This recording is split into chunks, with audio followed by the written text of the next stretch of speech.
bienvenidos y bienvenidas todas a este espacio. Muchas gracias.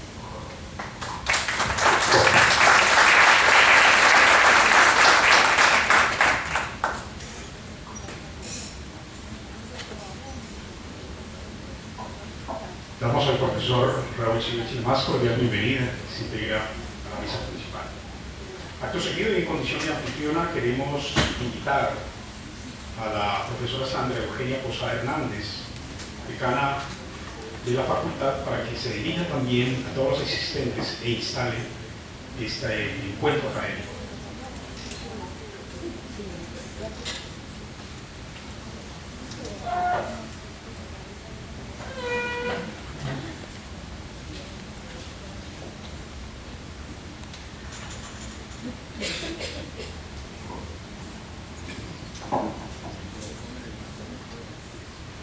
En nombre de nuestro rector, José Emilio Urbina Rodríguez, y de todo el equipo directivo, reciban un cálido y fraterno saludo franciscano de paz y vida. Ofrecemos un saludo muy especial a la doctora Felia Rondán Vargas, quien es la directora del CINDE, a Giselle Giraldo, la directora de la maestría en Educación y Desarrollo Humano, el convenio CINDE Universidad de Manizales, a los organizadores y promotores de este encuentro, Adriana Roque Ortega y John Jairo Cardona Estrada, quienes estuvieron siempre atentos para que hoy tuviéramos este encuentro. Y de manera muy especial le damos también la bienvenida a nuestro invitado internacional y ponente central, el profesor Raúl Civechi, Mariano, que nos honra hoy con su presencia. Agradecemos muy especialmente a la Corporación Cabilando y al Grupo GIPAR, que bajo la orientación del profesor Alonso Insuasti gestionó y posibilitó toda la vinculación con el profesor Civechi a este significativo encuentro entre pares. Saludamos también a los ponentes, docentes, investigadores de la Universidad de San Buenaventura y del CINDE, como también a los representantes de otras universidades, organizaciones sociales e instituciones educativas que nos acompañan hoy. Hoy la Universidad de San Buenaventura nuevamente abre sus brazos y les acoge en este noveno simposio desde la mirada pedagógica franciscana, en la cual parte del reconocimiento de la persona, no de una persona en abstracto, de una persona en concreto, una persona que participa del proceso formativo desde el reconocimiento, desde su singularidad. Mirada que reconoce lo cotidiano en la posibilidad de vida, cargada de sentido y de esperanza, y allí se espera que suceda el escenario de lo pedagógico, desde una dimensión dialógica y fraterna, en la cual se propicia el respeto, la tolerancia, la participación, el reconocimiento, la aceptación, y trata de una actitud pedagógica que concilia, que propicia la exploración e invita a lo creativo, comprendido esto como un continuo movimiento de búsqueda que genera ambientes propicios para imaginar, para encontrar, para crear nuevas formas y diferentes mecanismos de apropiarse del saber. Es así como desde estas cuatro dimensiones de la pedagogía franciscana, la persona, lo cotidiano, las relaciones fraternas y lo creativo, se inspira la propuesta pedagógica institucional denominada Paideia Franciscana, en coherencia con una filosofía institucional y soportada en los fundamentos antropológicos, pedagógicos y psicológicos que la configuran.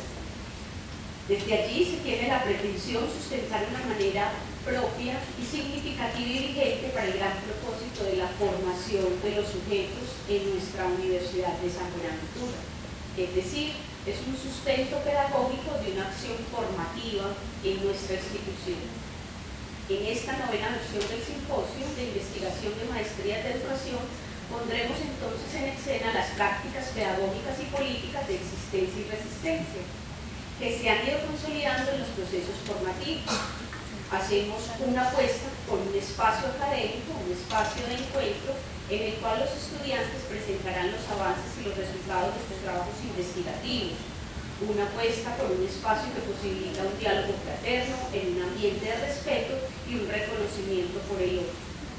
El simposio de las maestrías se ha consolidado paulatinamente como un espacio que posibilita el diálogo, en torno a concepciones sobre educación, así como el diálogo entre las líneas de investigación que se desarrollan y el interés investigativo de quienes participan en calidad de expertos para compartir sus hallazgos investigativos y aportar a la generación del conocimiento pertinente y relevante para la sociedad, ayudando así a una transformación social y en la divulgación de un conocimiento en torno a problemáticas educativas contemporáneas. En este marco de pedagogía franciscana, les invito entonces para que hoy compartamos en este noveno simposio de investigación, prácticas pedagógicas y políticas de existencia y resistencia. Sean todos bienvenidos y bienvenidas. Muchas gracias.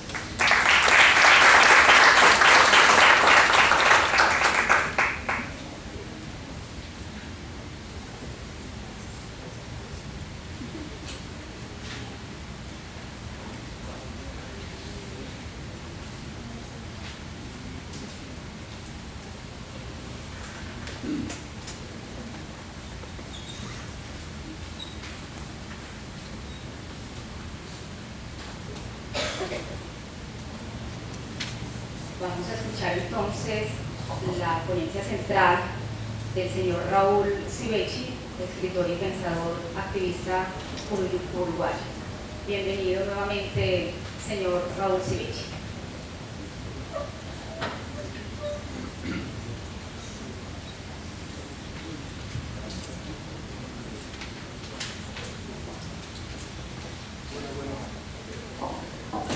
Buen día. O sea que me han dejado solo, me voy a poner de pie y moverme y eso que me gusta hacer. Agradezco a la Universidad de San Buenaventura, al CINDE, a Cavilando el haberme invitado a estar aquí. Entonces, para mí es una gran alegría estar y ya no sé cómo se mueve esto.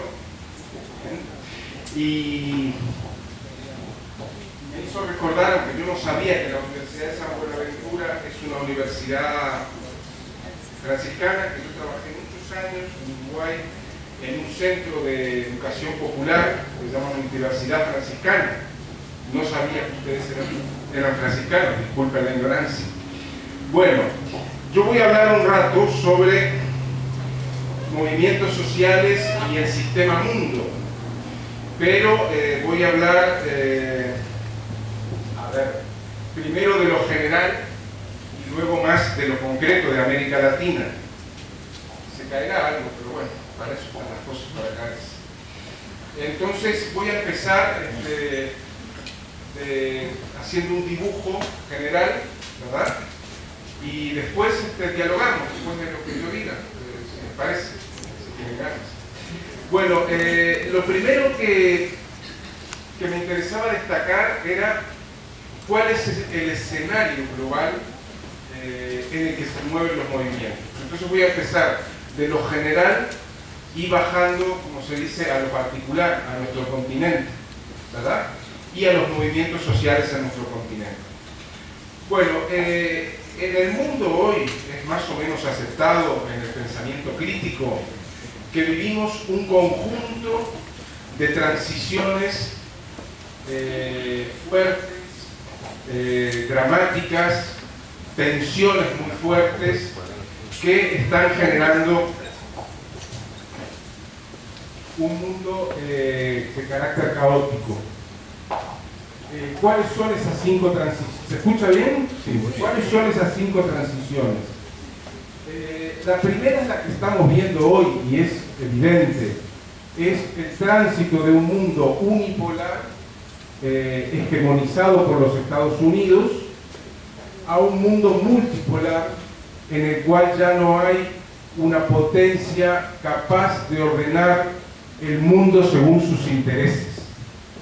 Eso quiere decir que la hegemonía global que tuvo Estados Unidos muy claramente desde 1945 al finalizar la Segunda Guerra Mundial, esa hegemonía se terminó y esa hegemonía le permitió durante más de medio siglo diseñar el mundo, ¿verdad? Estados Unidos es la primera potencia económica desde fines del siglo XIX y con las 2 guerras mundiales se consolidó como el único poder capaz de implantar orden en el mundo. Y hoy en día ya estamos en un mundo en el cual Estados Unidos tiene que compartir el poder con los países llamados emergentes, ¿verdad? Brasil, Rusia, India, China, Sudáfrica, los llamados BRICS, y nuevos países que se sumarán como Indonesia, Turquía y otros, Irán, que están emergiendo también como potencias por lo menos regionales. Ustedes saben que en América del Sur, incluso que América Latina era el patio trasero de Estados Unidos, hoy en día ya eso está en disputa con otras potencias que intervienen fuertemente. Acá tuvieron a Li Keqiang la semana pasada, la otra, primer ministro chino, que hizo una serie de acuerdos con Colombia. Se están diseñando nuevos canales que compiten con el canal de Panamá, uno de ellos posiblemente en Colombia. Entonces, esta transición, que es fuertemente resistida por Estados Unidos, es una transición que está generando bastante conflicto y caos en el mundo. La transición del mundo unipolar al mundo multipolar. Probablemente lo que haya no sea una nueva potencia global, sino diversas potencias regionales que implanten orden a nivel regional. Una segunda transición que estamos viviendo es mucho más fuerte que esta, es la transición entre un mundo centrado en Occidente a un mundo centrado en Oriente. Esto es tremendo, ¿verdad? O sea, llevamos siglos de hegemonía occidental. Por lo menos 2 siglos desde las guerras del opio, de Francia, Inglaterra contra China, pero todas las potencias globales que ha habido, desde España y Portugal en adelante, han sido potencias occidentales. Y el Atlántico fue, durante 5 siglos, el nudo, el eje del comercio internacional. Hace 10 años ya lo es el Pacífico, ¿verdad?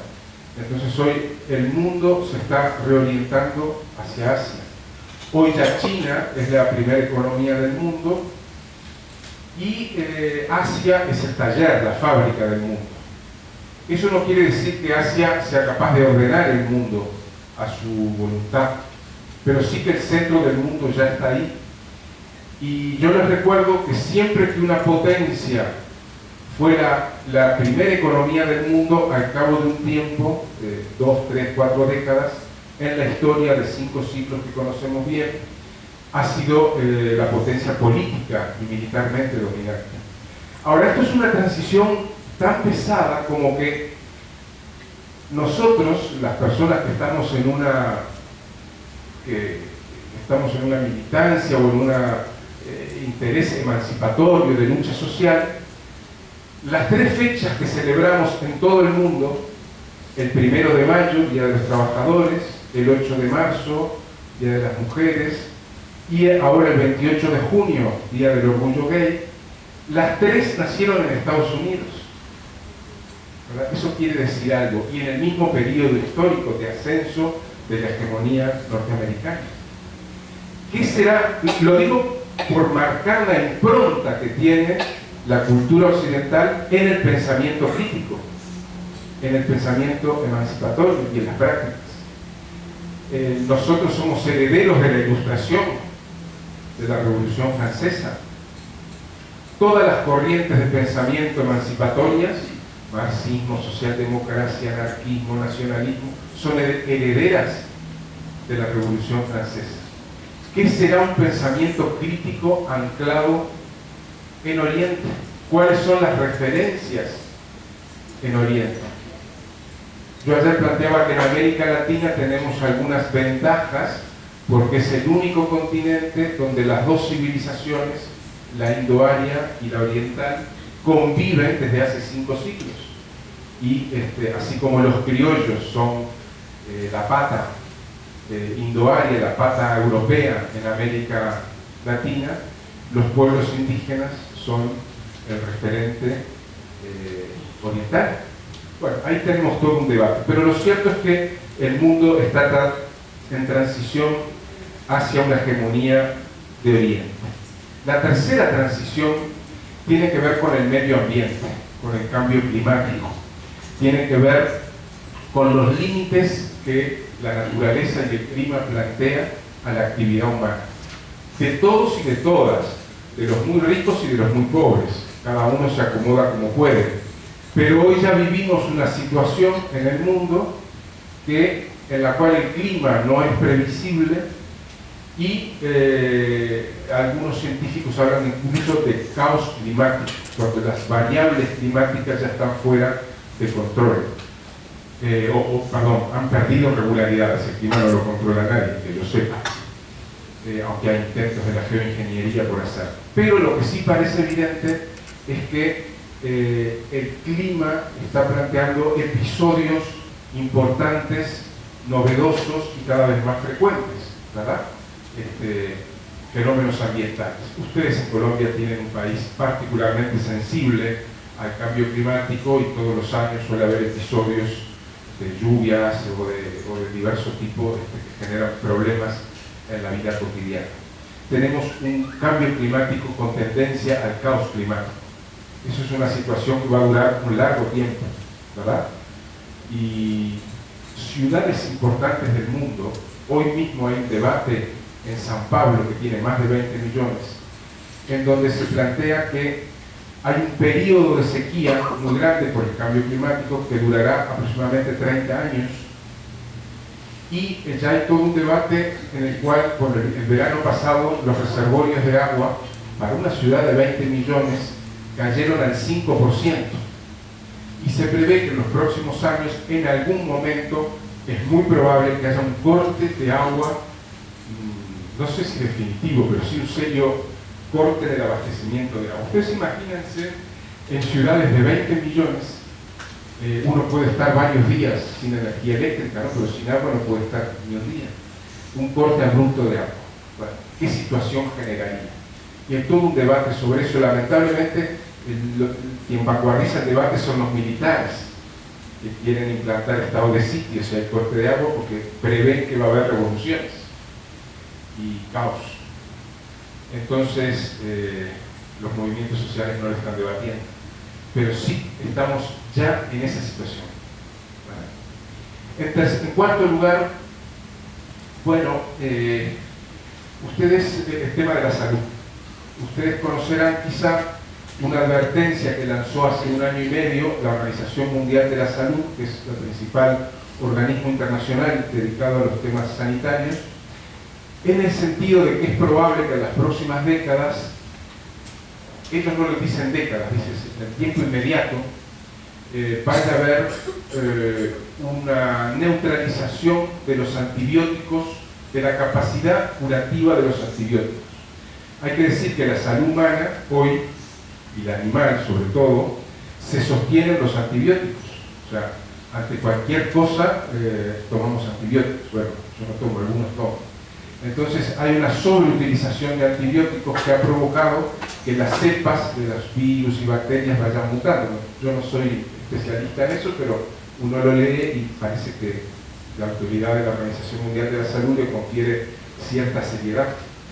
¿Qué pasaría con la salud humana si, como se prevé, la mutación bacteriana sea más veloz que la capacidad de los antibióticos de perseguirla, ¿no? Eso es lo que está.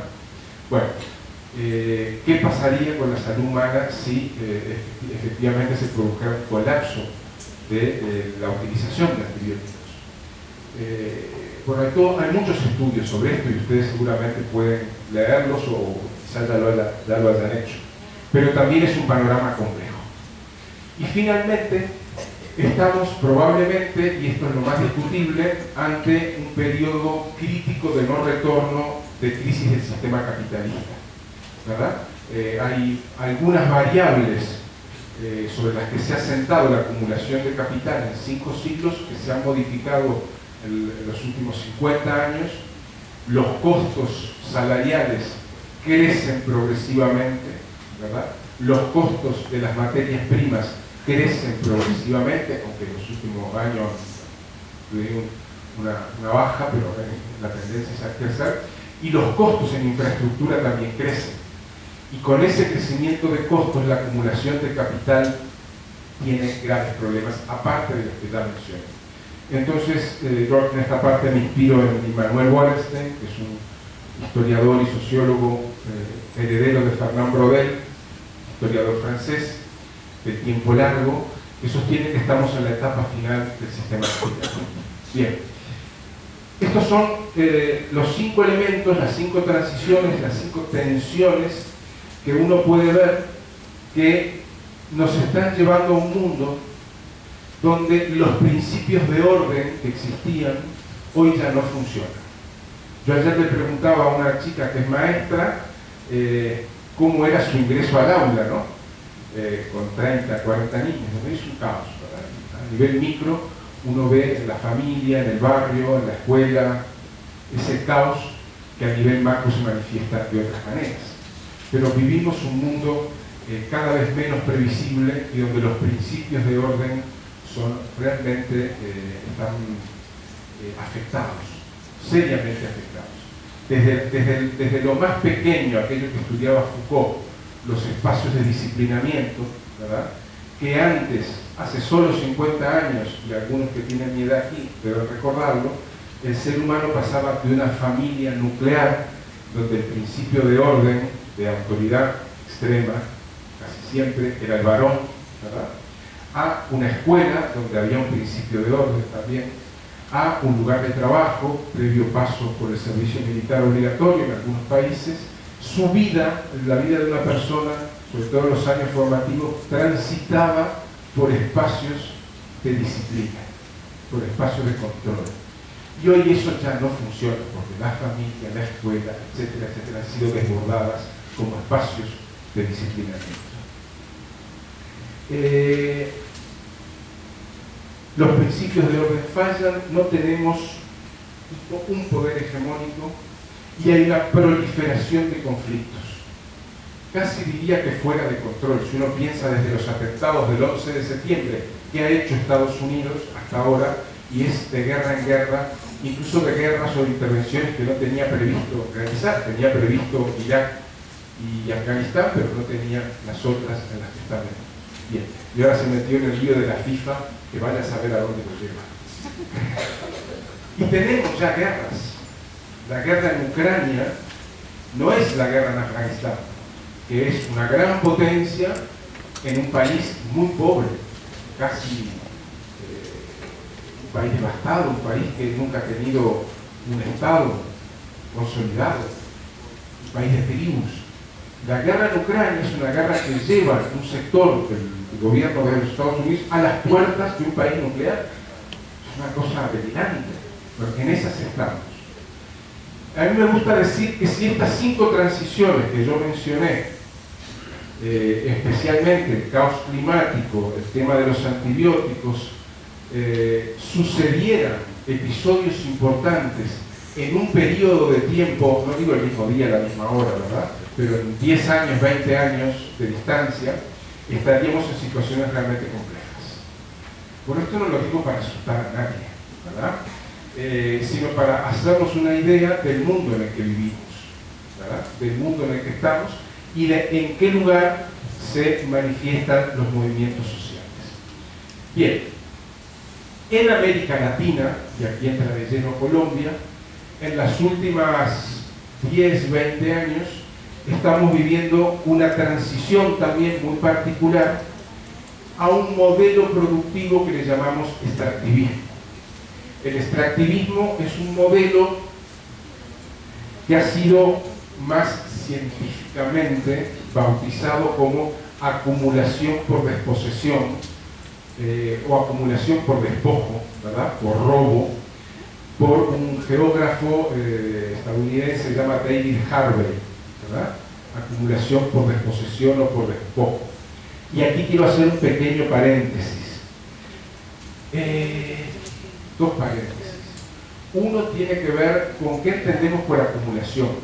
El sistema capitalista es un sistema cuya principal característica es la acumulación permanente de capital, ¿verdad?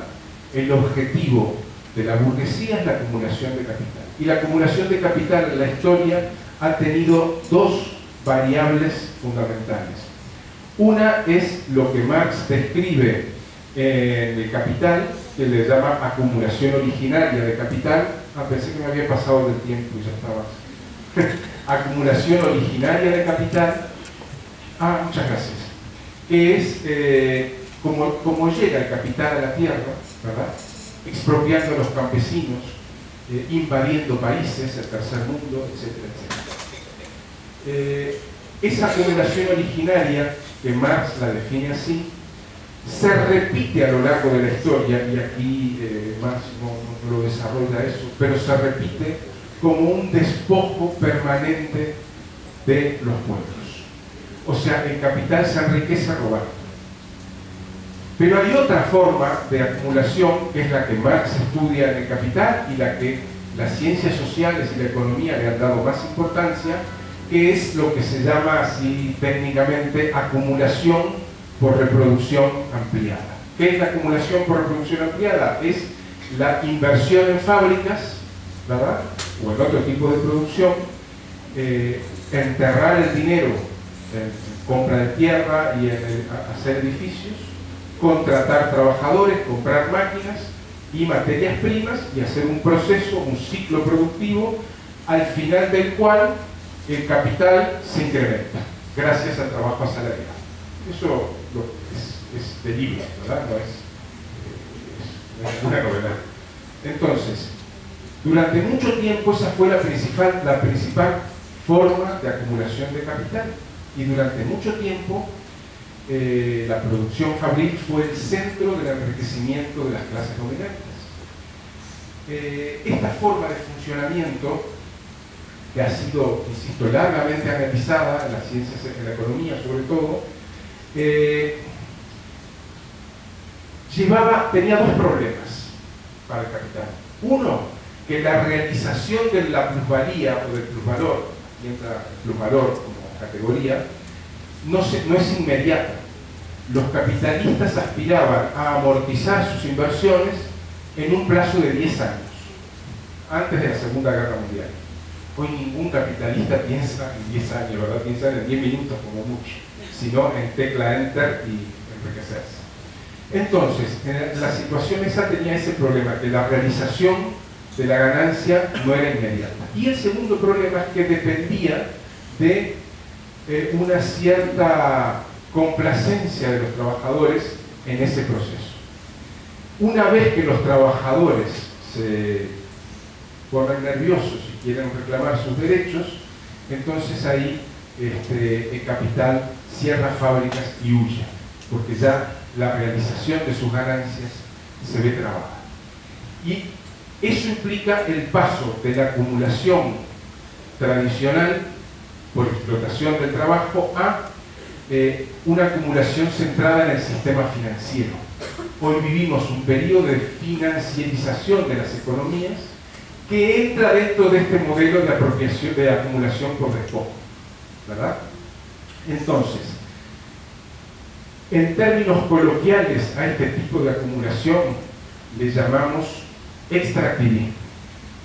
Un nombre más popularizado para no hablar acumulación, jamás parece una pedantería hablar en un barrio popular de acumulación por desposesión. Extractivismo, o sea, que extrae, que saca, que se lleva. Ese es el modelo hoy imperante en América Latina, ¿verdad? Durante un tiempo tuvimos mucha inversión en fábricas y en el otro modo de acumulación. Bien, este modelo extractivo en América Latina, que se ha instaurado más fuertemente en los 10 últimos años, tiene algunas características que las voy a relatar muy rápidamente y voy a ver qué resonancias tiene. La primera es la ocupación del territorio. Los grandes emprendimientos mineros, de infraestructura, de monocultivos, América del Sur es el gran productor mundial de soja junto a Estados Unidos, implica una ocupación masiva de territorios, pero no una ocupación cualquiera, una ocupación vertical de territorios. Hay países, entre ellos Colombia, donde el 25 al 30% de la superficie está concesionada, del país, está concesionada a la minería. y lógicamente a quien más afecta es a los sectores populares, a las comunidades. En segundo lugar, lo que se produce en esos territorios es una relación asimétrica entre grandes empresas y pueblos o sectores populares pobres, ¿verdad?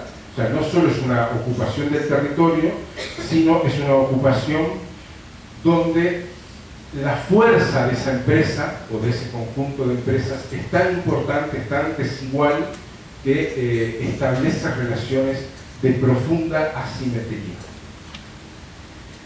En tercer lugar, es una economía muy distinta a la economía fabril. Le llamamos economía de enclave. Un enclave, como una isla instalada en el territorio, que no derrama riquezas hacia el resto de la población, que es como autosuficiente. Hoy la minería en los países más tradicionalmente mineros como Perú y Chile funciona así. El emprendimiento minero está a 4.000 metros de altura en plena montaña cordillera de los Andes. Allí, con grandes máquinas y que a veces son transportadas por vía aérea y químicos, se hace el relave, el movimiento de la tierra para la extracción del mineral, y los trabajadores no viven allí, lo cual es una diferencia bien importante respecto al viejo emprendimiento minero de Socavón, que había un campamento minero al lado. Entonces ellos son llevados con helicópteros o con autobuses hasta el lugar, están una semana, vuelven y llevan a otro grupo, ¿verdad? Es como las plataformas petrolíferas en el mar, ¿verdad? Entonces de esa manera no hay relación de la población, de los trabajadores con la población vecina, ni una permanencia de trabajadores que podrían llegar a organizarse sindicalmente. Entonces hay un permanente cambio. Por eso decimos que es una economía de enclave, entre otras razones, que no derrama, se lleva la riqueza, no hay como en la fábrica, el entorno, viven los trabajadores, lo que ustedes conocen. Economía de enclave. En cuarto lugar, y esto es muy importante, la asimetría de las relaciones ha hecho que las empresas multinacionales dedicadas a esto tengan capacidad para vulnerar las legislaciones nacionales o modificarlas según sus intereses. Aquí ha estado a debate una ley de minería, ¿verdad? O está todavía en debate, y el diseño de la ley, incluso muchas veces las empresas consultoras, son las propias mineras que diseñan la ley según sus intereses. Y eso lo pueden hacer porque esa gran asimetría de poder les permite tener intervenciones políticas muy potentes, muy fuertes, que ni los estados, no quieren, pero muchas veces los municipios no pueden resistir, ¿verdad? Por esa potencia de la intervención. En quinto lugar, el extractivismo no toma en cuenta, desconoce a las poblaciones en donde están instalados. Esto es muy claro en la minería y también en los monocultivos del valle de caña de azúcar, ¿verdad? Donde ha habido una progresiva expulsión de indígenas y campesinos hacia la montaña. Entonces, mientras que la fábrica llega a un lugar y es una aspiradora que se lleva trabajadores para trabajar allí, ¿verdad? Y sus familias dependen muchas veces del trabajo en la fábrica, un trabajo que a lo largo de 10 años, el típico trabajo fabril, aquí en Medellín ha habido mucha industria textil, ¿verdad? El típico trabajo fabril, en general eran personas que venían de Europa, de Italia o de Cataluña.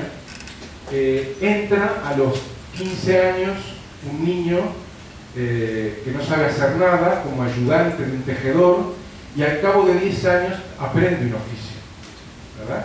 Que se lo transmitía muchas veces a sus hijos, y generaba un aprendizaje en el lugar de trabajo. El modelo fabril necesita en una punta muchos trabajadores y en la otra punta muchos consumidores, ¿verdad? De sus productos. El modelo extractivo casi no necesita trabajadores. En las grandes minas, Chuquicamata, por ejemplo, en Chile, la principal mina a casco abierto del mundo, mina de cobre, los camiones no tienen conductor, están automatizados, tecla, ¿verdad? Entonces, casi no hacen falta trabajadores, menos aún trabajadoras. Entonces, ese modelo es casi anónimo, digamos. Y además, en la otra punta, son productos que se llevan a otros lados, ¿verdad? Nadie come cobre, nadie come oro. Son parte del proceso especulativo. En la soja, que es lo que tenemos mucho en mi tierra, en Uruguay, y en Brasil y Argentina, el sojero no compra la tierra, la renta. No compra la maquinaria, la renta. Compra las semillas, que es obligado comprarlas, semillas que se suicidan, ustedes saben, son semillas transgénicas que no se pueden luego hacer como hacían los campesinos, recoger para volver a cultivar. Son estériles, es una segunda cultivo. Y en 6 meses o menos, o en 5, amortizan la inversión y se pueden ir a otro lugar porque no dejaron nada allí, ¿verdad? Entonces es un modelo muy perverso. Y en sexto y último lugar, y esto también es importante, el extractivismo es lo que se denomina un actor completo, un actor integral, un actor total. ¿Por qué?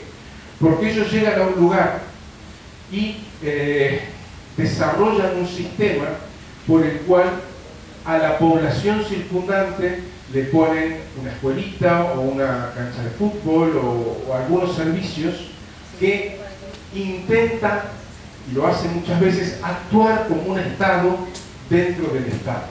Es un actor completo, un actor total. No es un actor económico, ¿verdad? Es un actor político, económico, social, cultural.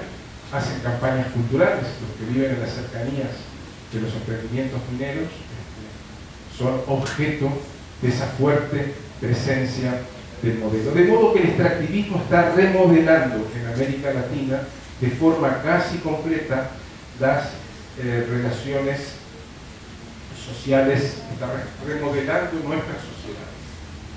Bien, a mí me gusta decir que este modelo que acabo de describir en 6 pasos es un modelo que actualiza el hecho colonial, ¿verdad? Actualiza la colonia. O sea, somos repúblicas independientes, pero el modo de producción, el modo de intervención, el modo de hacer del modelo extractivo actualiza el hecho colonial. Y entonces, desde el punto de vista emancipatorio, desde el punto de vista de los movimientos sociales, bueno, aquí tenemos algunos problemas, ¿verdad? Algunos problemas que tienen que ver, y esto es la última parte de lo que quiero decir, con la necesidad de redimensionar y rediscutir lo que son las herencias del pensamiento crítico y el pensamiento emancipatorio que se han movido con unas características que hoy ya en esta actualización del hecho colonial ya no funciona. La primera cuestión que habría que decir es que el modelo extractivo no se aplica igual en diversas partes del mundo, o sea, no es que no se aplique igual, asume características distintas en diversas partes del mundo y dentro de cada país en diversas estratos sociales.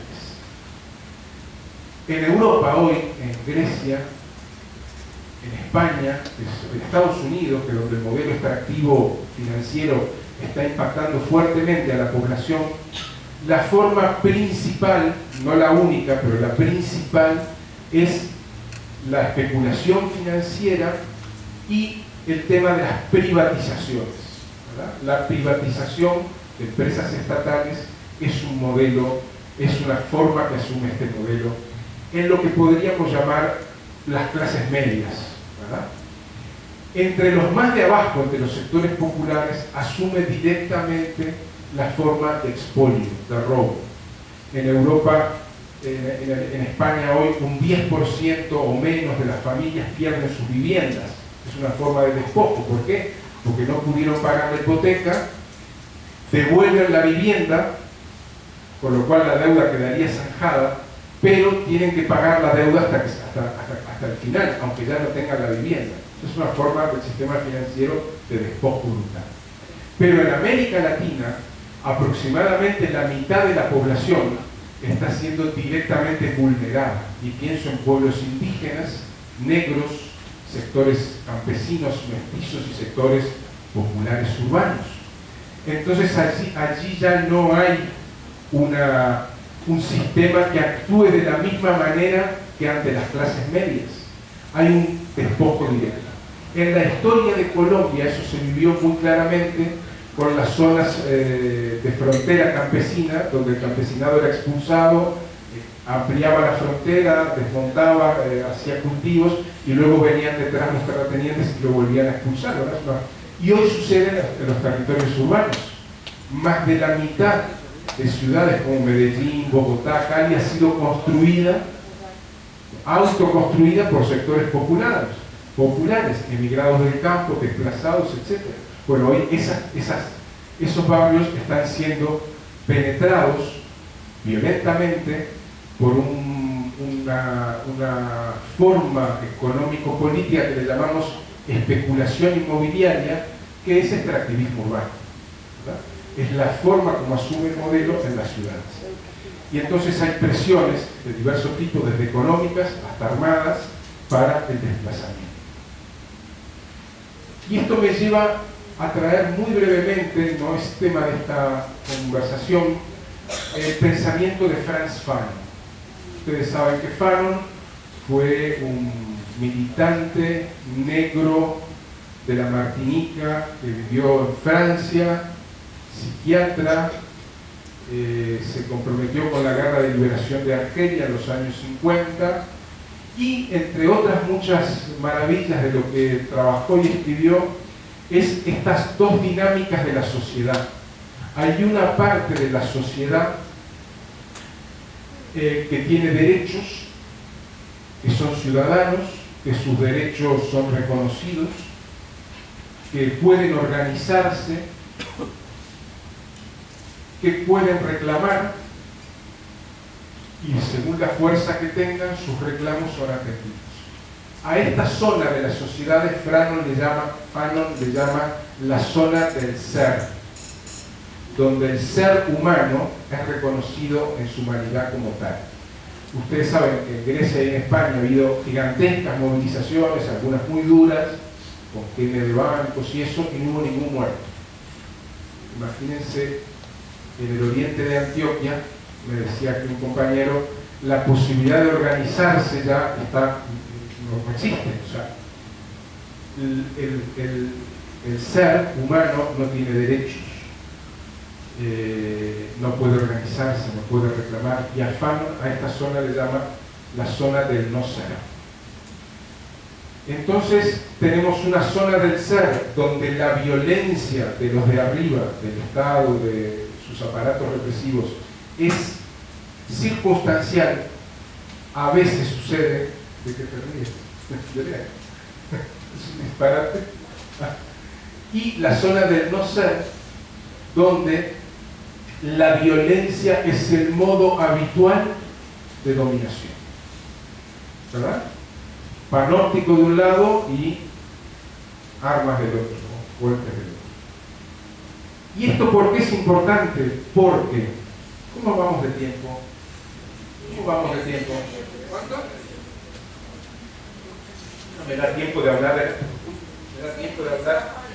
la selección uruguaya de fútbol en la próxima Copa América y la goleada que le vamos a hacer a Colombia para vengarnos de aquel gol tremendo de James en el Mundial, ¿se acuerdan, verdad? Se van a olvidar. No creo. Los uruguayos somos muy duros en el fútbol, entonces a las patadas lo sacarán. Pero bueno, yo disfruté de ese gol, digo que sí. Fue un gol maravilloso. Luego ya no jugó tan bien. Una vez que se van a los cuadros grandes y ganan millones, ya empiezan a girarse las piernas que están aseguradas. Bueno, volvemos al extractivismo. Entonces, acá tenemos un problema político de primer orden. Y es lo que quiero dejar. El pensamiento crítico, el pensamiento emancipatorio, todas las variables del pensamiento crítico que heredamos, insisto, la socialdemocracia, el marxismo, el cristianismo crítico. Acá ha habido algunos cambios ahí interesantes. El anarquismo, el nacionalismo, han nacido en la zona del ser, en Europa básicamente. Y lo que plantea Fanon y sus seguidores, Fanon lo plantea muy claramente en un librito que se llama Sociología de la Revolución, donde critica a los partidos franceses, al Partido Comunista, al Partido Socialista en Argelia. Dice, ustedes se comportan como en la metrópoli, ustedes quieren acá organizar un sindicato, ustedes quieren acá organizar un partido, hacer una huelga con pancartas, pero acá 9 de cada 10 argelinos son campesinos o son pobres urbanos que viven en comunidades, que tienen otra cultura y que salen a la calle, como efectivamente sucedió, y son masacrados. En el 8 de mayo de 1945, o sea, la rendición de Alemania en los primeros días de mayo, y gana Francia, bastante las potencias ganadoras, y Francia, que ocupaba Argelia, había 1 millón de franceses y 10 millones de argelinos. Entonces hay unas enormes manifestaciones en las ciudades argelinas de franceses celebrando la victoria contra los nazis, con las banderas francesas. Y un grupo de argelinos también se suman, y en el momento que sacan una bandera argelina son masacrados. Ahí es cuando deciden, por esta vía no vamos. ¿Qué quiero decir con esto? Que el pensamiento crítico heredado, el que nació en la zona del ser, no debería ser aplicado mecánicamente en la zona del no ser, donde lo que vivimos es una situación de violencia, de exterminio muchas veces. México, en democracia, en 8 años, ha tenido entre 20 y 30 mil desaparecidos. Digo ese 20 y 30 tan impreciso porque no hay datos, y más de 100.000 muertos, todos de los sectores populares. Por supuesto, la propaganda, o sea, los medios de comunicación dicen que es el narco, pero el narco no es otra cosa que un sector emergente de la burguesía. Esto es otra discusión, no la quiero tener ahora, pero hablar de narco como algo diferente a la burguesía a mí me hace mucho ruido, no estoy de acuerdo. Pero bueno, desde el punto de vista de nuestro pensamiento crítico, tomar esas ideas, esas formas organizativas, esos modos de hacer y aplicarlos mecánicamente en la zona del no ser no funciona. Como mínimo tiene que ser pasado por el tamiz, ¿verdad? Esta cosa que se usaba para tamizar la harina antes, ahora ya no se usa en las casas, y separar lo que es útil de lo que no es útil. Bueno, eso tendríamos que hacer. Algo de eso han hecho, ya que estamos en una universidad franciscana, algo de eso han hecho un sector de los teólogos de la liberación, ¿verdad? No Bergoglio, que nunca fue teórico de la liberación, el actual Papa, que no me cae mal, pero bueno, es otra cosa, sino los más consecuentes, ¿verdad? Aquellos que han desarrollado una teología india, en Ecuador, en México, una teología negra en los Estados Unidos, o una teología feminista, ¿verdad? Los más incardinados, como decía Giulio Girardi, que supongo que aquí lo conocen, en los sectores populares.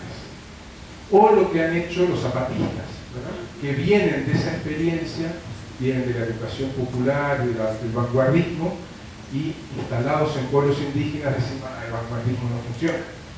Ni siquiera la educación popular, que todavía es muy logocéntrica, funciona del todo. Ni que hablar de la educación popular que hemos degradado en los últimos años los educadores, y que apenas se reduce a técnicas de juego. Es otra discusión también que no voy a tener ahora. En resumidas cuentas, creo que el pensamiento crítico heredado no debe ser trasplantado, no debe ser mecánicamente usado, y en cada lugar deberá ser adoptado y adaptado a las condiciones reales, ¿verdad? Hay una genealogía indígena negra, india negra, que es bien distinta a la genealogía rebelde europea, ¿verdad? La genealogía de Tupac Katari, Tupac Amaru, o la genealogía de los quilombos de Zumbí, Palenques, es una genealogía revolucionaria distinta a esta de tomar los dos pasos, de tomar el poder para luego cambiar el mundo. El Palenque ya es el mundo nuevo, y las repúblicas de indios o las comunidades indígenas federadas ya son el mundo nuevo. Esto es una discusión, no es una conclusión, es una propuesta de discutir. Y desde el punto de vista del modelo, para terminar, del modelo extractivo, yo encuentro 7 características que están haciendo hoy los movimientos, 7 formas de lucha en situaciones muy difíciles, que no repiten la forma tradicional de lucha del movimiento sindical y de los partidos de izquierda, y las menciono simplemente para terminar. En primer lugar, lo que encontramos son formas de autodefensa comunitaria, muy importantes. Comunidades que se autodefienden. Esto está pasando estos días en Perú, en el norte y en el sur, en Conga y en una zona que se llama Islay, donde hay grandes emprendimientos mineros. Y ahí son los guardianes de las lagunas, o sea, los que fueron las rondas campesinas, quienes se encargan de la autodefensa campesina de las comunidades, algo parecido a la Guardia Indígena del Cauca, ¿verdad? Autodefensa comunitaria. En segundo lugar, la acción directa. Por esa asimetría de poder tan fuerte que hay, no pueden apelar a las instituciones. A veces apelan, ¿verdad? Pero lo fundamental es la acción directa. Pequeños grupos que frenan las máquinas. En tercer lugar, hacen esto que conocemos como largas marchas de sacrificio, ¿verdad? Del campo a la ciudad o de zonas remotas a zonas más pobladas. No tanto, aunque lo buscan también para sensibilizar a las autoridades, que era típica frase del movimiento sindical, las autoridades no son sensibilizables, que me perdonen, pero bueno, sobre todo para sensibilizar a la población y para recoger simpatías. En cuarto lugar, utilizan masivamente cortes de ruta y de carreteras, ¿verdad? Como parte de su accionar. O sea, no pueden parar la producción, pero frenan el flujo de mercancías, o sea, la realización del plusvalor. En quinto lugar, en vez de establecer organizaciones centralizadas como las federaciones sindicales y eso, establecen coordinaciones blandas que muchas veces se descoordinan pasado el conflicto. Esto tiene ventajas respecto al... desventajas, pero tiene algunas ventajas respecto al modelo sindical, y es que es más difícilmente cooptable los dirigentes. No quiere decir que no lo sean, pero los dirigentes sindicales, ustedes saben que los más listos terminan como vicepresidentes. No estoy pensando en nadie, pero suele pasar, ¿verdad? Por lo menos es un modelo. En sexto lugar, a veces, y esto sí es una apelación casi institucional, realizan referendos, ¿verdad? Mostrándole al resto que el grueso de la población está en contra del emprendimiento minero. Y cuando pueden, organizan o se producen grandes levantamientos, insurrecciones, como la que está habiendo estos días en el sur de Perú, donde en varias provincias hace ya 2 meses y medio que están en paro, y ha habido en zonas rurales importantes levantamientos que ahora se están empezando a replicar en la ciudad de Arequipa. Es una ciudad de más de 1 millón de habitantes. Bueno, estas son algunas de las características que veo diferentes de la acción social hoy.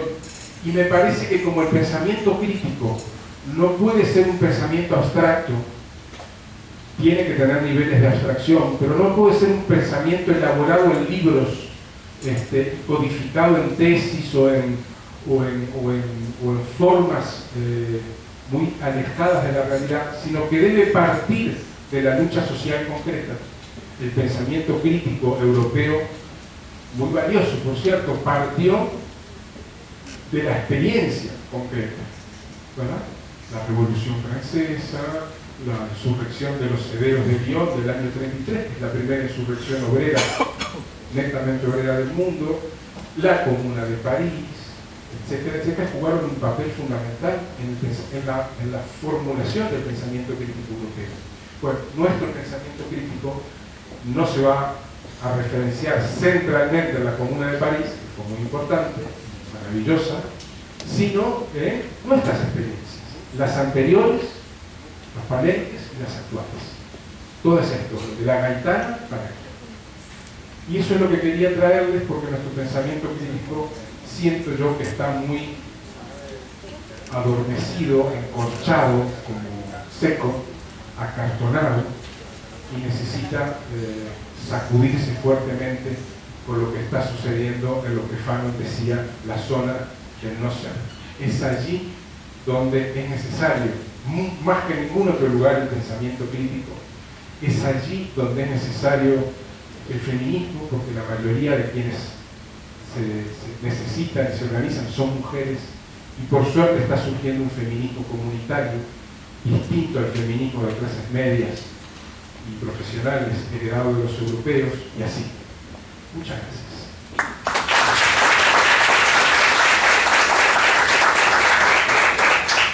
Agradecemos por su ponencia al profesor Civechi, y a partir de este momento abrimos entonces el espacio de preguntas, el espacio de participación de todos los asistentes para generar los espacios de interlocución. Entonces le entregamos al profesor Civechi unas preguntas que esperamos sean discutidas para enriquecer este escenario de formación política y de práctica de resistencia.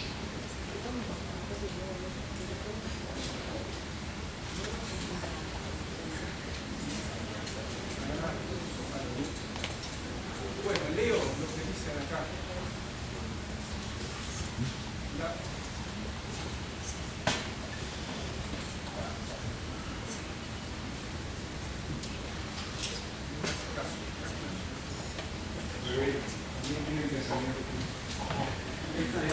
Bueno, leo la primera. ¿Qué diferencia encuentra, si la hay, entre la acción colectiva y movimiento social? Bien, acción colectiva, ¿quién formuló eso? No para fusilarlo, simbólicamente, bueno, no importa quién lo formuló. La acción social, la acción colectiva es mucha, ¿verdad? Hay mucha acción colectiva que no necesariamente es movimiento social. Entonces, el movimiento social parecería que es algo un poco más estructurado y más permanente en su relación, y la acción colectiva puede aparecer y desaparecer, ¿verdad? Entonces, no toda acción colectiva desemboca o termina cuajando en movimiento social, aunque todo movimiento social realiza acciones colectivas. No sé si queda clara la diferencia. Segunda, ¿cómo acompañar las comunidades desde las intervenciones sociales para proteger la vida y el territorio? Bueno, yo no tengo un recetario de cómo acompañar las comunidades. Creo que es necesario estar allí, no ir de visita. Bueno, se puede ir de visita también, ¿no? Pero para acompañar a fondo creo que es necesario comprometerse a fondo, y comprometerse a fondo quiere decir ser uno más, aunque uno porta otros saberes y otras características. Es necesario, esta frase de Girardi, ¿no? Incardinarse, hacerse carne con quienes uno está apoyando, ¿verdad? Y aprender. Miren, en Argentina hay, en Buenos Aires, una corriente eclesial que se llama los curas villeros, que son curas, sacerdotes que viven como en las comunas, se han ido a vivir allí en sus iglesias. Y ellos dicen, nosotros no vinimos a enseñar, vinimos a aprender. Y no lo dicen en broma, realmente lo sienten así, lo practican así. Entonces, Si pensamos que nosotros tenemos mucho que enseñar a los sectores populares, vamos mal. Nosotros tenemos algunas cosas que aportar y muchas que aprender, porque en los sectores populares hay una cultura, hay una economía, hay una identidad, o muchas, ya existentes, preexistentes. No son sectores que están en blanco. Entonces, si estamos en un proceso de acompañamiento, como mínimo tenemos que aprender lo que necesitamos aprender, o sea, sus culturas, sus formas de ser, su forma de organización, la forma como manejan el espacio, los tiempos, que son bien distintas de las nuestras, que tenemos reloj, que empezamos a una hora. Cualquiera que ha estado en un barrio popular sabe que el momento que empieza la reunión no depende del reloj. El reloj es un indicador de más o menos hasta ahora nos reunimos. Pero las mujeres de los sectores populares necesitan estar de otra manera, y el tiempo es el tiempo más de la cocina, del fogón, que del reloj. Entonces es necesario aprender. Otra, ¿cuál es la relación entre la estructura del narco y la burguesía mexicana? Bueno, esta pregunta es muy difícil. Yo no he indagado, tendría que haber hecho investigación, acción participante en el narco, pero no me iban a dejar. A ver, cuando hablamos de narco, me parece que hay que distinguir entre el narco como negocio capitalista. Acá hay un libro muy bueno que publicó hace como 20 años de Krauthausen sobre Coca y compañía, creo que se llama. Tiene más de 20 años, Tercer Mundo Editores. Y planteaba que el narco es un negocio y que funciona como un negocio y con una idea de rentabilidad y de muy capitalista. Otra cosa son los soldaditos del narco, ¿no? O sea, los chicos del narco, que básicamente son varones jóvenes. Que es lo mismo que confundir entre el patrón de una fábrica y los obreros. Son dos cosas distintas. No es igual.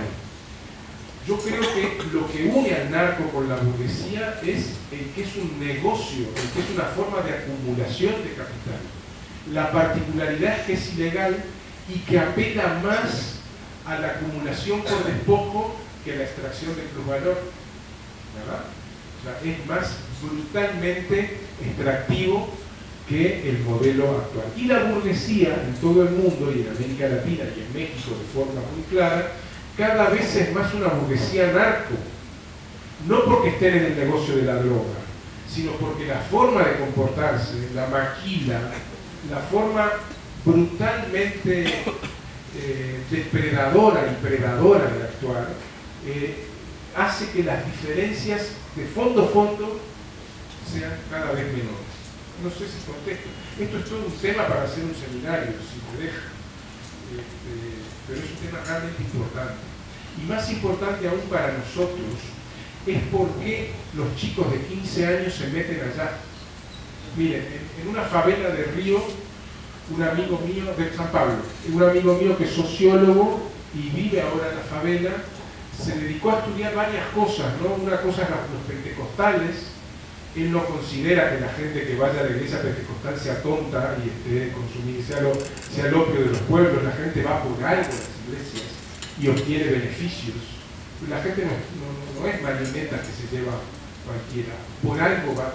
Y los pentecostales consiguen que el marido deje de beber y deje de golpear a la mujer, sin intervención del Estado. Algo que ya me gustaría que los movimientos fuéramos capaces de hacer, ¿verdad? O sea, es una anécdota. Pero con el tema de los chicos, estos de 15, 16 años que se meten en el narco, él hizo como una descripción muy primaria, pero me parecía estimulante, y dice, los chicos de esa edad, que son guapos, que son lindos, que juegan bien al fútbol, que bailan maravillosamente, esos no se meten en el narco. Se meten en el narco, en el caso concreto eso, yo no sé si eso es universalizable, aquellos que necesitan una pistola al cinto para hacerse respetar, que no tienen otros atributos heredados o adquiridos por los cuales... Claro, sí, aquellos que no solo son pobres, sino que no tienen ninguna virtud. Bueno, es una forma, ¿verdad? A lo que él hacía referencia es que capaz que despertando las características buenas del ser humano, ayudamos a que más de uno salga. Que tampoco es necesario recuperar a nadie. Pero bueno, era una clave de lectura de que no siempre la gente se la lleva la droga o se la lleva el pentecostal. Otra, ¿cuáles son las estrategias más comunes dentro de los movimientos estudiantiles? Bueno, los movimientos estudiantiles tienen estrategias bien distintas, ¿verdad? En Chile han hecho una apuesta a la masividad de la movilización en la Alameda, que es la principal avenida de Santiago, o sea, a mover, a mostrar que son cientos de miles. Eso es una estrategia permanente. La otra estrategia, digo Chile porque es un movimiento que ya lleva 10 años y ha sido un movimiento muy presente. Otra estrategia importante ha sido la ocupación de los centros de estudio con dos características. Una es la ocupación temporal, por un día, por 2 días, ¿verdad? Donde el centro se convierte en un espacio de sociabilidad importante y de toma de decisiones, porque allí desarrollan sus asambleas. Y otra, que ya es menos frecuente, que es establecerse en el centro y autogestionarlo a más largo plazo. Ha habido algunos centros de secundaria que los han autogestionado con docentes, con aquellos docentes que aceptaron durante un año, durante todo un ciclo, ¿verdad? Son dos modalidades distintas. Los centros autogestionados no llegaron a 10, y los centros ocupados llegaron a ser 300, o sea, hay una diferencia muy grande, pero como la profundidad de cambio social en los centros autogestionados es mayor. Y luego hay algunas acciones de carácter muy duro, de carácter muy confrontativo, no tanto en Chile, sino en otros países como Colombia. Otra característica en el caso de Chile es que han sido capaces de establecer diversas formas de coordinación. La más novedosa y estable fue una que llamaba ACES, Asamblea Coordinadora de Estudiantes de Secundaria, que era una gran asamblea de más de 100 centros que funcionaba en base a la autonomía, horizontalidad, consenso en la toma de decisiones, o sea, todas estas características que muchas veces los movimientos juveniles suelen practicar. Un movimiento realmente asambleario, ¿verdad? Que para tomar unas decisiones se llevaban horas y a veces semanas. Otra, por favor, amplíe la idea de logocentrismo de la educación popular y otras formaciones, ya que veo un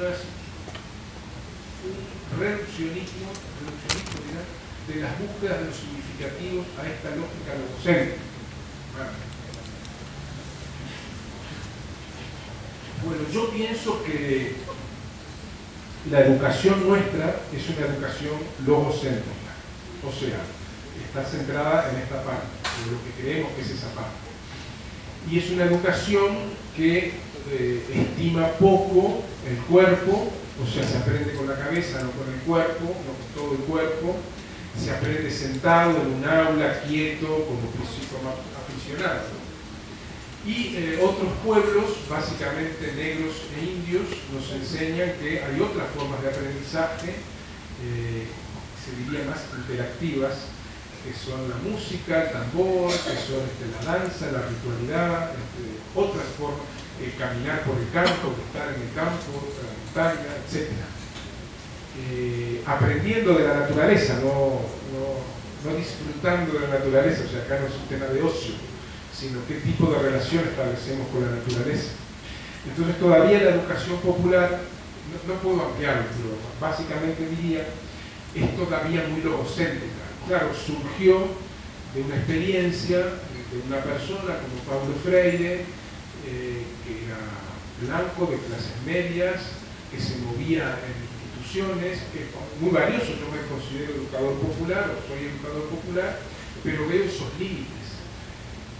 Peor aún porque con el correr del tiempo aquella riqueza de Paulo Freire se ha ido perdiendo, en parte por inercia, en parte por la labor de las instituciones y ONGs.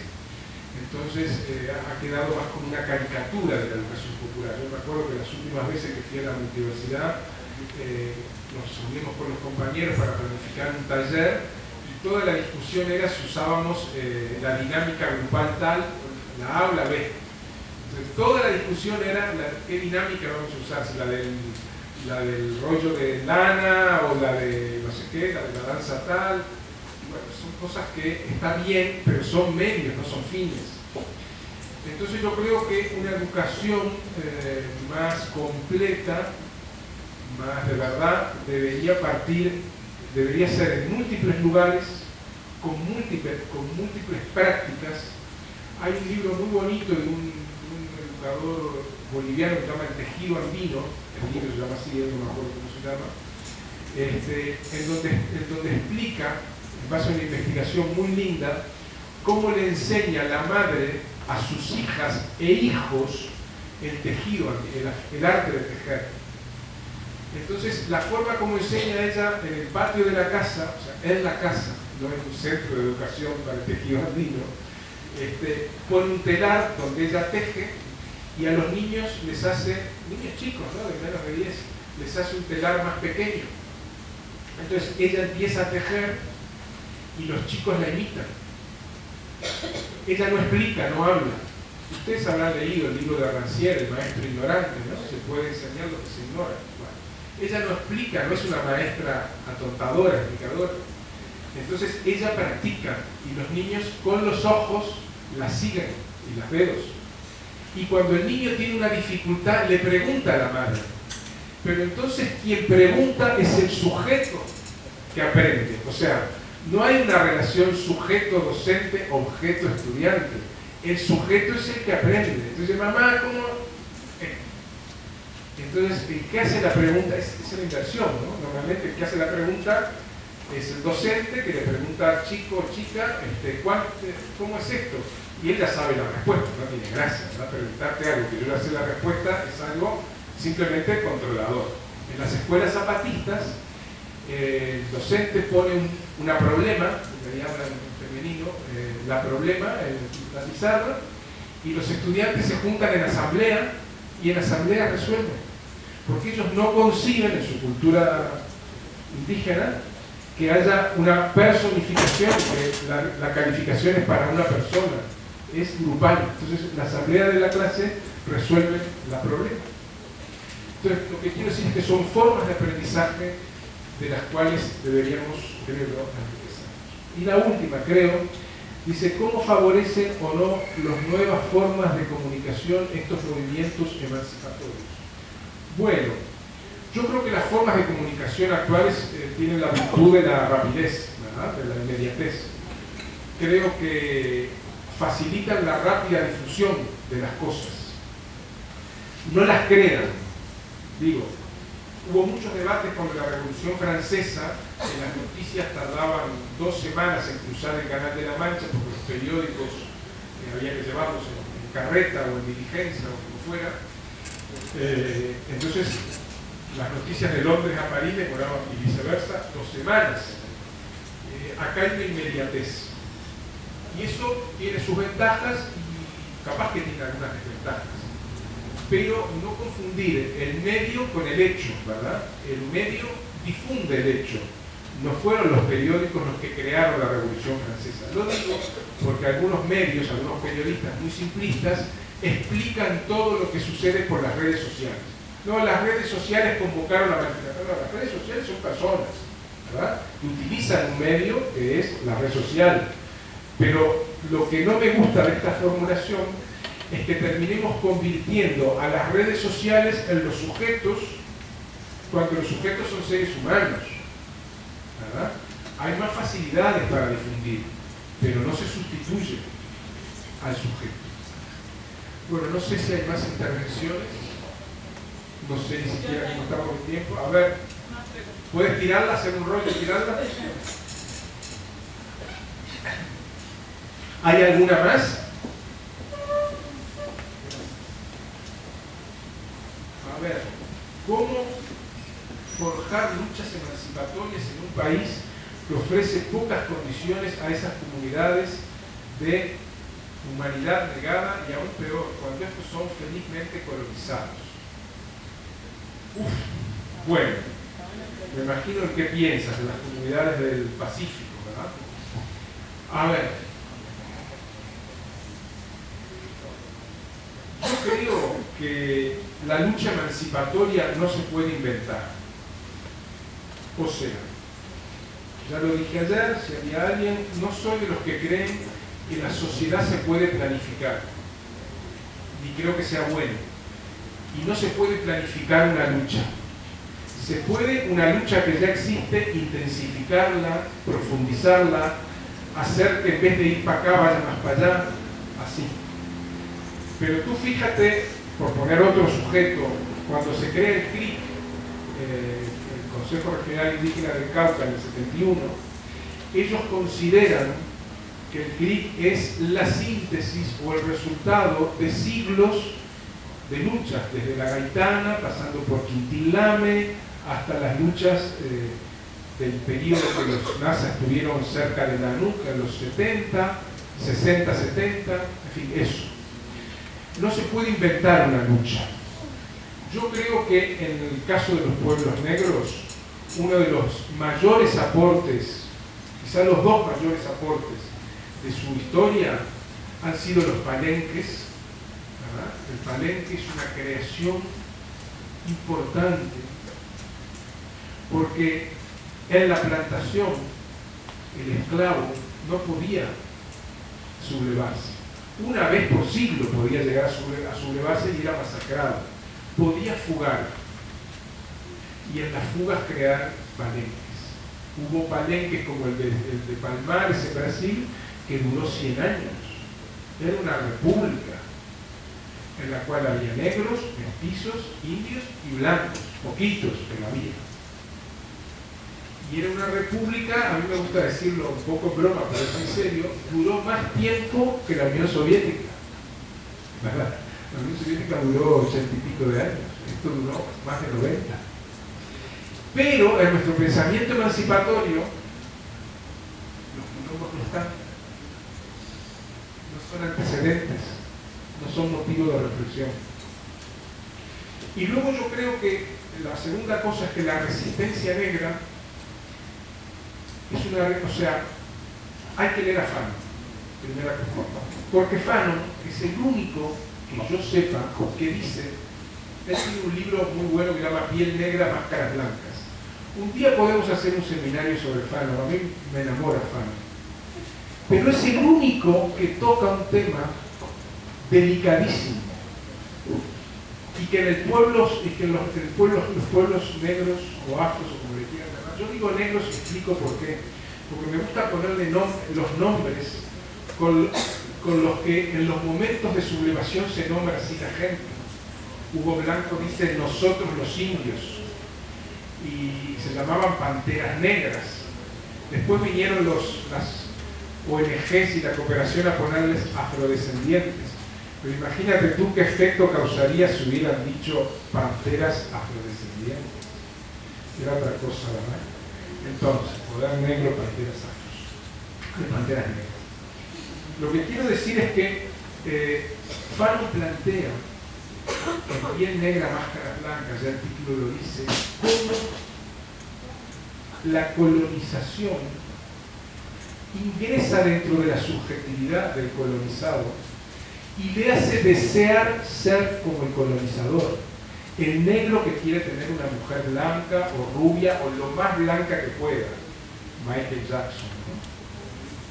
El negro que quiere camuflarse. Entonces, Fanon lo que nos está planteando es cómo hacer revoluciones o luchas que no reproduzcan el lugar de, y eso no vale solo para los negros, ¿verdad? Los sandinistas se fueron a vivir a las casas de los somocistas por razones de seguridad. Luego terminaron siendo muy parecidos a los somocistas. Y ahí está Rosario Murillo y Daniel Ortega como prueba fehaciente de eso.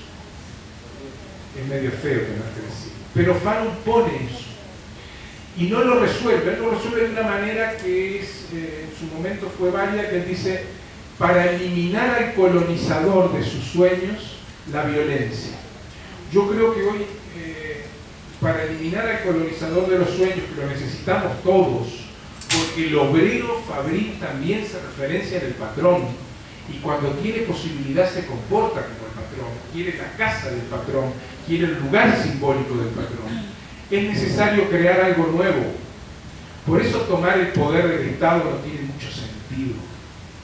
Y por eso el Palenque Quilombo, comunidad indígena o cabildo, es una referencia histórica fundamental en la construcción de algo nuevo. Pero quería decir otra cosa, la segunda. Otro aporte de los pueblos negros es que su resistencia ha sido muy anclada en el cuerpo y en la danza, la música, en el tambor. El tambor, sobre todo allá en el sur donde yo vivo, el tambor juega un papel fundamental y ya trasciende el grupo racial, el grupo étnico. Es un patrimonio de quienes resisten. Y porque hay una tendencia a pensar que, a diferencia de pueblos indígenas, los pueblos negros no resisten, porque no resisten igual, resisten de otra manera. Y esas diferencias son las que me parece importante destacar, ¿verdad? Bueno, por ahí lo dejo, después podemos hablar más. La última, si podría ampliar cómo se es sujeto en las dos zonas del ser y en las del no ser. Bueno, en la zona del ser ya lo dije, sindicato, partido. En la zona del no ser hay que inventarlo, hay que crearlo, ¿verdad? Yo solamente voy a mencionar muy rápido porque no tengo tiempo, pero es un tema del cual estoy trabajando y he escrito algo, y es cómo funciona la autonomía en la zona del ser y en la zona del no ser. Quien teoriza la autonomía en la zona del ser hay varios, pero entre otros Castoriadis, un filósofo greco-francés, en donde se inspira en la experiencia de la autogestión obrera. Obreros que toman las fábricas, la autogestionan, bueno, ahí es una experiencia clave de autonomía. Cuando la autogestión se termina, el obrero vuelve a su casa, vuelve a hacer las compras en el almacén o en el supermercado y vuelve y probablemente trabaja en la misma fábrica. Pero cuando un pueblo indígena, afro, campesinos, crea su autonomía, tiene que ser una autonomía integral. La autonomía en la zona del no ser tiene que ser un perímetro físico, cabildo, en la cual no ingresa el otro, o se trata de que no ingrese, porque la autonomía tiene que ser integral, porque son seres que no son, tiene que ser una autonomía educativa, alimenticia, económica, de salud, de justicia, de poder. Por eso la Guardia Indígena, porque es nuestro territorio, y porque si dejamos que los otros entren, no solo en lo físico que entran, porque hay una desigualdad de armas, sino en lo simbólico, en la forma de impartir justicia, siempre, ustedes saben, las cárceles están llenas de indios y de negros, y de mestizos, y muy pocos blancos, y los blancos que van a cárceles de lujo, ¿verdad? Entonces la justicia es clasista y racial. Entonces la autonomía de la zona del no ser necesita ser completa e integral. Y cuando los negros fugaban de las plantaciones, no anunciaban: señor patrón, me voy a fugar porque no quiero que me explote, ¿verdad? Hay un libro muy bueno de James Scott, Los dominados y el arte de la resistencia, ¿lo conocen? Es muy interesante. El secreto, la ocultación, la simulación. Si en el norte de Antioquia actúas abiertamente, no vas a durar mucho tiempo, ¿verdad? En el occidente de Antioquia, perdón. ¿Sí? No vas a durar mucho tiempo. Entonces, en situaciones de gran desventaja, que es la zona del no ser, es necesario cuidarse, esconderse. No quiere decir que sea clandestino, son dos cosas distintas.